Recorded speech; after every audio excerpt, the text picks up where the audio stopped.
think that Enron might be a kind of a fraud, or there might be something wrong with Enron. My first step was to wonder if I should have my head examined for doing a film about accounting.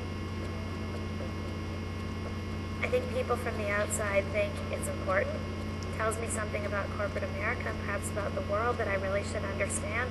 But I don't want to understand this. It's about numbers, it's about complicated transactions, it's all these amazingly intricate financial dealings. I wasn't particularly interested in the Enron story as a film. I knew about it, a little bit about it, from what anybody would read in the newspaper. This is a case of America's largest corporate bankruptcy. Until my sister-in-law, who works at Fortune, gave me a copy of the book, The Smartest Guys in the Room. That book floored me because it was so rich in terms of the characters. When he read our book, he saw that it was actually a story about people, and not even a story about people that's just a business story, but really a story that to me is a human tragedy. It's kind of people on a grand scale. That was the aspect of the story that really got me, this whole idea of these all-American characters who are not to the manner born, inventing themselves and a company out of whole cloth.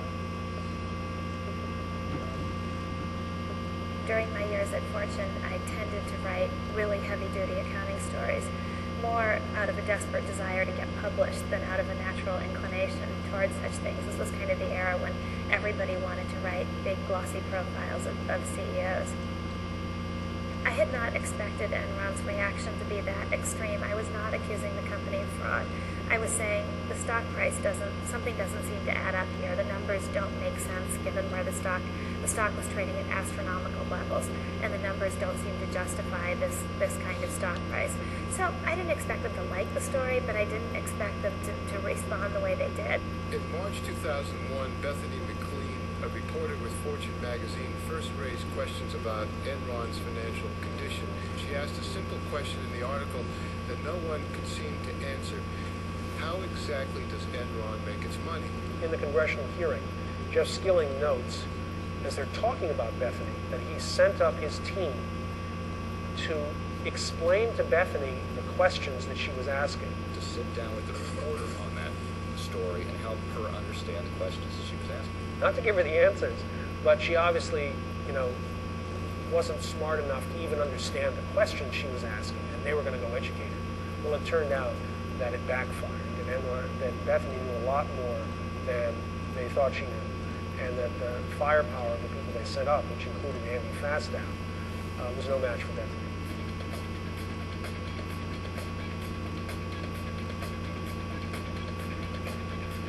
The key people that we focused on were the unholy trinity of Ken Lay, Jeff Skilling, and Andy Fastow. Ken Lay was the man at the top, and the kind of political figure. He liked that game very much, being the ambassador of Enron all over the world. Jeff Skilling was the doer. He's a very interesting character because he's a man of ideas. He believes the idea is everything. But he's also an interestingly American character in the sense that he literally reinvents himself. And then Andy Fastow is kind of the enabler, the sorcerer's apprentice. Now, there's a lot of differences of opinion about who knew about what Andy Fastow was doing. I believe that there was a certain amount of deniability. Both Ken Lay and Jeff Skilling needed Andy Fastow because he, in effect, propped up Enron for a couple of years where it might have gone bankrupt long before. But other people believe, notably Ken Lay and Jeff Skilling, that Andy Fastow was a rogue agent operating inside Enron, just doing horrible things that they didn't know anything about, and they were shocked, like Claude Rains was shocked in Casablanca to find that gambling was going on in this casino. I have a certain level of sympathy for Jeff Skilling. I think that he was devastated by Enron's collapse. I think on some level he knew Enron was fragile. I think on another level he desperately needed to believe in the success of this company. And I think his life has been destroyed by Enron's collapse, whether or not he goes to jail. I despise Ken Lay a lot more for his just ability to kind of walk away. Linda and I saw our net worth reduced from several $100 million down to something less than $20 million on a net worth basis. To me, Ken Lay kind of floated above it and was willing to accept the hundreds of millions of dollars in compensation. Ken Lay has a lot to answer, ethically. I don't mean that he has a lot to answer for criminally. Criminal guilt and ethical guilt are two different things. I didn't read the original article until I read the book. I had a very strong basis in terms of the content, but I had to make a film out of it, which meant that I had to approach people who could express themselves well on camera, and also, in a way, I had to find my own way into the story. My biggest challenge really was the fact that everybody was in some kind of legal proceeding, either criminal or civil. So we had a very hard time getting people to talk to us and to find material. I was lucky to find material that they didn't have in the book. The most incredible thing we found, thanks to a small utility company in Washington State, were the audio tapes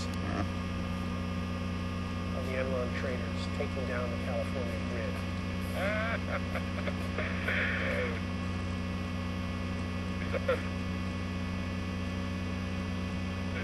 And where's the future of that now? And we're fucking making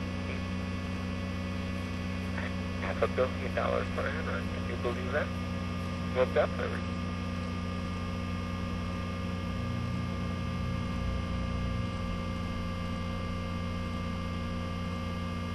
Tired about it. We're 30. If you had written this in a movie script, the kind of stuff that these guys said, it would have been unbelievable.